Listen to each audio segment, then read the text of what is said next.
4 diferenças irreconciliáveis.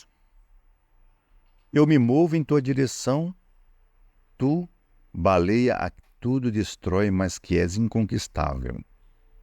Ao fim eu combato contigo. Do coração do inferno eu te golpeio. Pelo amor ao ódio eu te cuspo o meu último alento. Herman Melville. Ódio impecável. A literatura arde no fogo lento do ódio. Shylock sofre por sua libra de carne em O Mercador de Veneza. Javert persegue Jean Valjean através das 1.600 páginas de Os Miseráveis. Weston, o arquivilão de C.S. Lewis, degenera de fascínora em Fora dos Planetas Silencioso para Subhumano em Perelandra, rasgando as costas de Hans com a unha do polegar e deixando-as para morrer. Mas o ódio que esses personagens sentem não pode ser comparado com a eterna maldade do Capitão Acabe em Moby Dick. Acabe persegue a baleia branca pelos oceanos do mundo. Ele não hesita nem por um momento em arriscar o seu navio e todas as vidas que levam, se apenas puder empurrar seu arpão para dentro daquele olho terrível. Moby Dick é um retrato da nossa batalha selvagem. Digamos que a baleia branca represente Deus, mas não se apresse em fazer do Capitão Acabe a carne.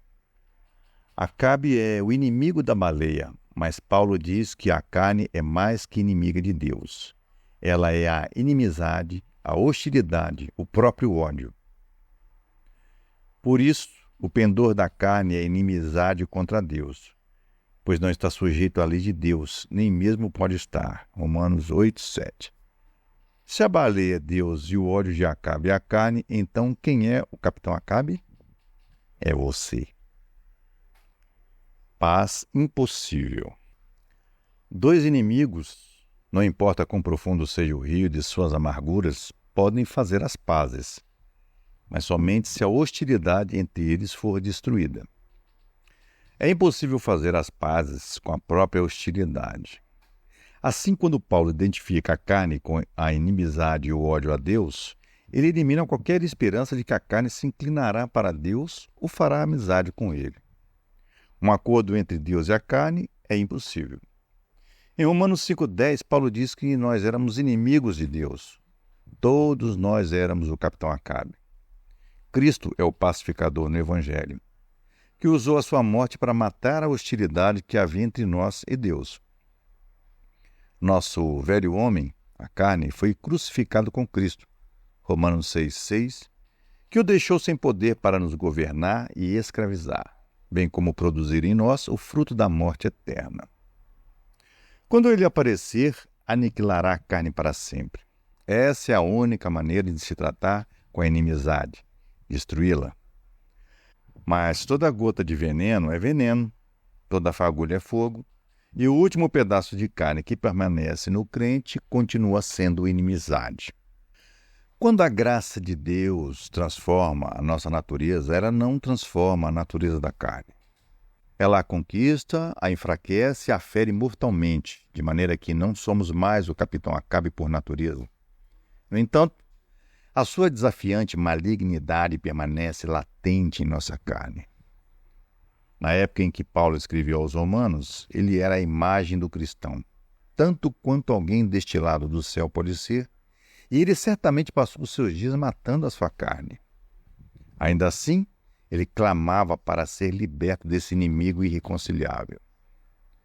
Desventurado homem que sou, quem me livrará do corpo desta morte? Romanos 7:24.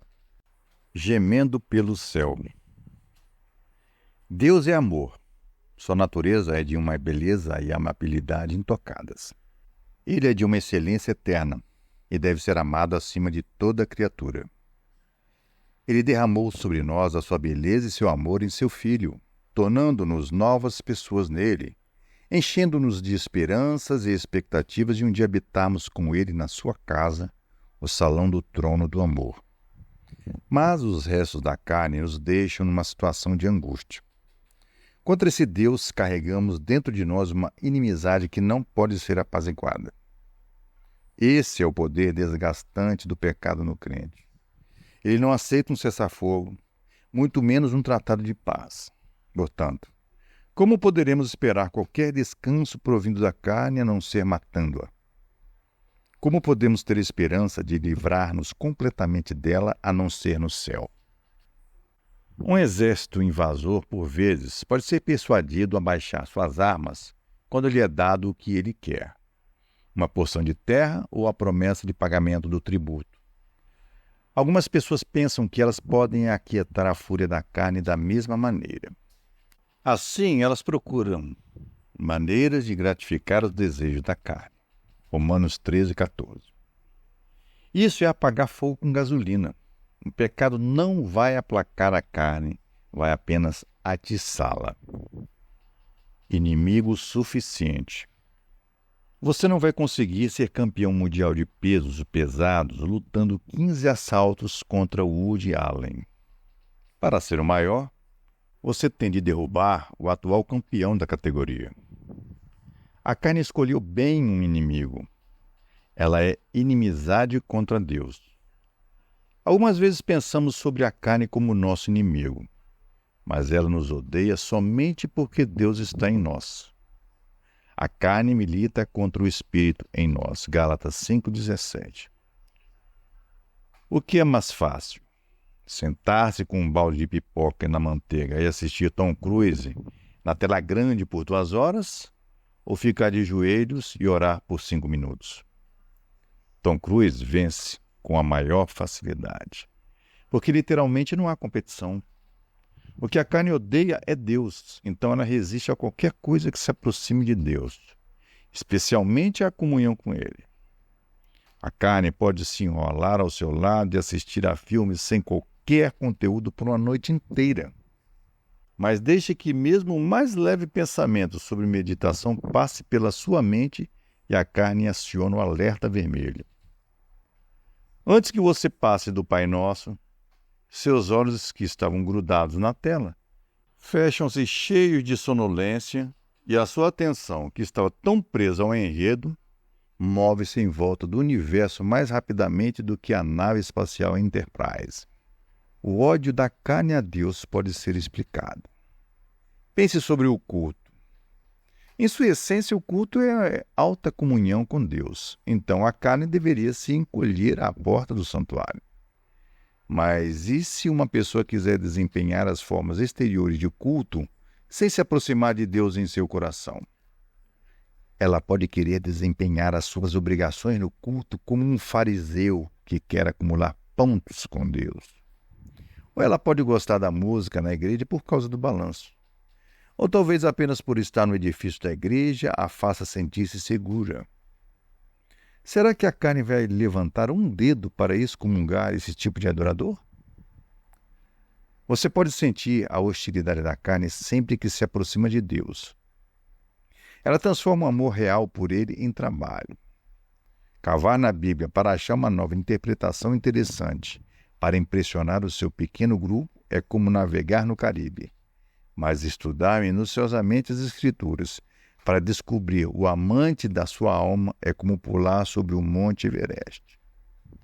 Evocar um humor alegre com alguma música cuja letra você nem sabe é o mesmo que fazer uma conta de 2 mais 2 com uma calculadora. Mas saborear a glória de Cristo e seu eterno amor até que o seu coração se apaixone por Ele é como usar cálculo mental para calcular o π à milésima potência. E dar um presente de aniversário para o seu melhor amigo é como engolir alguns bombons de chocolate com amêndoa. Mas dar o seu quarto de hóspedes a uma pessoa sem lar no nome de Jesus é como comer as montanhas rochosas no café da manhã. Eu odeio tudo sobre você. Um casal à beira do divórcio tem a esperança de poder encontrar um ponto em comum. Se ambos gostarem de pesca no gelo, por exemplo, um fim de semana num lago gelado pode ser um lugar calmo em meio à sua tempestade doméstica. Eles podem até redescobrir o seu espírito de equipe ao tirar da água um peixe de 1,40 m.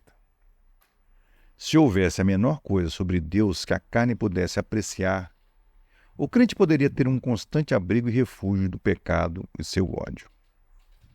Se a carne não se importasse com a sabedoria de Deus, por exemplo, a alma poderia meditar no mistério do Evangelho de dia e de noite sem que se cansar e encontrar força constante no plano de Deus para o salvar. Mas a carne odeia tudo que se refere a Deus. Uma vez que ela resiste a tudo sobre Deus, ela resiste a qualquer coisa que tentemos para prová-lo, conhecê-lo e amá-lo. E quanto mais alguma coisa nos capacita a encontrar Deus e mostrar nossa alegria, mais violentamente a carne lutará contra isso. Ela leva sua batalha a cada quartel da alma. Quando a mente quer conhecer a Deus, a carne impõe a ignorância, as trevas, o erro e os pensamentos triviais. A vontade não pode se mover na direção de Deus sem sentir o peso da obstinação a retê-la. E as afeições, querendo ansiar por Deus, estão constantemente lutando contra a infecção da sensualidade ou a doença da indiferença. Nossa maldição do capitão. O capitão Acabe foi levado pela sua fúria a perseguir a baleia até o fim. A carne é levada exatamente dessa mesma maneira e irá, com o seu último suspiro, insultar a Deus. Mas existe em nós um guerreiro que está comprometido, desse modo, com a destruição da carne. O espírito guerreia contra a carne. Gálatas 5,17. Cheios do Espírito, cheios do poder do amor de Deus por nós e nosso amor por Ele, nos viramos contra a carne com a nossa própria maldição do capitão. Eu me movo em sua direção, tu, baleia que a tudo destrói, mas que és inconquistável. Ao fim eu combato contigo. Do coração do inferno eu te golpeio, pelo amor do ódio eu te cuspo meu último alento.